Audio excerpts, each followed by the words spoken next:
صلی اللہ علیہ وسلم فرماتے ہیں کہ اپنی صفوں کو درست کر دو، کیونکہ صفوں کا درست کرنا یہ نماز کی تکمیل کے لیے مانا جاتا ہے۔ یعنی صفوں کا درست ہونا اور صفوں کا سیدھا ہونا یہ نماز کی تکمیل میں سے ہے۔ اس سے گویا نماز پوری ہوتی ہے۔ اگر صفوں کے اندر درستگی نہیں ہے، ٹیڑھا میڑھا ہے، آگے پیچھے کھڑے یا بیچ میں گیپ ہے، تو اس کو سب سیدھا نہیں بولیں گے۔ بعض روایتوں میں آتا ہے اللہ کے رسول فرماتے ہیں کہ صفوں کو ایسے ہی سیدھی کرو جیسے فرشتے اپنے رب کے سامنے۔ بیت العزہ جو آسمانی دنیاوی آسمان پہ بیت العزہ ہے، جہاں پر فرشتے 70,000 فرشتے روزانہ اللہ کی عبادت کرتے ہیں، اور ایک بار جو اس میں جاتا ہے دوبارہ اس کی باری نہیں آئے گی، تو وہ لوگ صفوں کو بہت سیدھا رکھتے ہیں۔ تو ویسے اللہ کے رسول نے کہا کہ اپنی صفوں کو سیدھی کرو۔ آپ اس کا بڑا اہتمام کرتے تھے۔ نماز سے پہلے اقامت ہو جاتی تھی، آپ صلی اللہ علیہ وسلم دیکھتے تھے کہ سب سیدھی یا نہیں ہے۔ بیچ میں اگر کہیں پر کچھ گڑبڑ ہوتا تو آپ اندر صفوں کے بیچ میں گھس کے جاتے تھے اور سیدھا کرتے تھے۔ اگر کسی کا سینہ آگے ابھرا ہوا ہوتا تھا تو اس کو پیچھے کرتے تھے برابر، اور کسی کا پشت جو ہے پیٹھ پیچھے ہوتا، پیچھے کی طرف ہوتا تو اس کو کھینچ کے لاتے۔ تو اس طریقے سے آپ کہتے ہیں جیسے تیر کمان سے نکلتا ہے سیدھا، اسی طریقے سے ہونا چاہیے۔ بہت زیادہ آپ تاکید کرتے تھے۔ سنن نبی داؤد کی روایت ہے، حضرت انس بن مالک جنہوں نے نبی پاک صلی اللہ علیہ وسلم کی 10 سال تک خدمت کی ہے، آپ ہمیشہ ساتھ میں رہتے تھے نبی پاک صلی اللہ علیہ وسلم کے۔ مدینہ میں جب تک تھے آپ کے ساتھ ہی اٹھنا بیٹھنا رہتا تھا ہمیشہ۔ وہ بیان کرتے ہیں، انہوں نے کہا کہ اللہ کے رسول جب بھی نماز کے لیے آتے مصلی پر تو آپ پہلے تاکید کرتے کہ صفوں کو درست کر دو، نہیں تو اللہ تمہارے دلوں میں اختلاف پیدا کر دے گا۔ دلوں میں اختلاف یعنی دوری پیدا ہو جائے گی۔ ہم جو گیپ کرتے ہیں کبھی کبھی بیچ میں، تو اس سے کیا ہوتا ہے؟ دلوں کی دوری پیدا ہو سکتی ہے، آپس میں اختلاف کا سبب ہے۔ یعنی گویا صفوں کا درست رکھنا، مل کر کے کھڑا ہونا، جیسے کہ دیوار جیسے ہوتی ہے اس طریقے سے مل کے کھڑا ہونا۔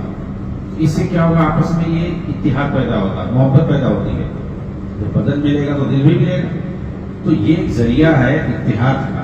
دیکھیں آپ حج کے موسم میں خانہ کعبہ میں کس طریقے سے لوگ جو ہے سیسا پلائی ہوئی دیوار رہتے ہیں، اس طرح سے رہتے ہیں، اور صفوں کو کیسا درست رکھتے ہیں۔ ہمیشہ لوگ بولتے رہتے ہیں، تو بالکل صفوں کو درست رکھنا۔ حضرت بیان کرتے ہیں جب بھی اللہ کے رسول کہتے ہم لوگ فوراً اپنی صفوں کو درست کر لیتے تھے، قدم سے قدم اور کندھے سے کندھا ملا لیتے تھے۔ اللہ کے رسول دیکھتے اطمینان ہو جائے۔ یعنی صحابہ سے ہمیں سمجھنا کہ وہ صفوں کو درست کرتے تھے، اس کے لیے کون سا طریقہ اپناتے تھے۔ وہ طریقہ کیا تھا؟ کہتے ہیں کہ فوراً ہم کندھوں سے کندھے آپس میں ایک دوسرے سے کندھا اور قدم ملا لیتے تھے۔ تو گویا یہ ایک ذریعہ ہے، ایک سبب ہے، ایک طریقہ ہے صفوں کو درست کرنے کا۔ تو بیچ میں امام کے پیچھے جو مقتدی کھڑا ہو، اسی کو معیار بنانا چاہیے کہ جو اس کے دائیں ہوں وہ لوگ اس کے قریب آ جائیں، اور بائیں طرف جو لوگ وہ لوگ اس کے قریب ادھر سے آ جائیں۔ بیچ میں امام کے پیچھے جو مقتدی ہو اسی کو معیار بنانا چاہیے۔ اس کے اس طرف جو ہو وہ لوگ اسی طرف کھسک کے آ جائیں، قریب قریب ہو جائے، اور ادھر جو لوگ ہوں وہ ادھر آ جائیں۔ اس طریقے سے سب جو ہے بالکل درست ہو جائے گی۔ پہلے کندھا ملائے، سب سے پہلے کام یہ ہو کہ کندھے سے کندھا ملائے۔ پیر جو ہے قدم سے قدم آٹومیٹک مل جائے۔ اگر کندھا نہیں ملے گا، دور دور کھڑے ہوگے تو پیر ایسے پھیلا کے ملانا پڑے گا، تو کندھا نہیں مل پائے گا۔ تو سب سے پہلی کوشش یہ ہو کہ کندھا ملائے۔ کندھا جب مل جائے گا تو قدم جو اپنے آپ مل جائے گا۔ تو یہ بہت ہی ضروری ہے صفوں کو درست کرنا۔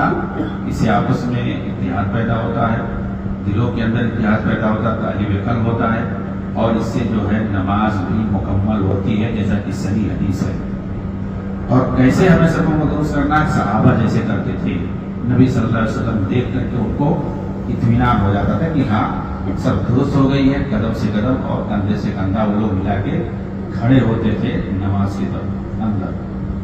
اور یہ اس وقت الحمدللہ ہم لوگ کر رہے ہیں.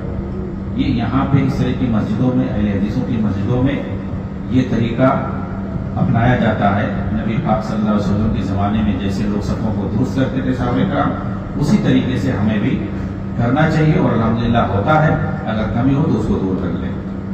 وآخر دعوانا الحمدللہ رب العالمین. والسلام علیکم ورحمۃ اللہ وبرکاتہ.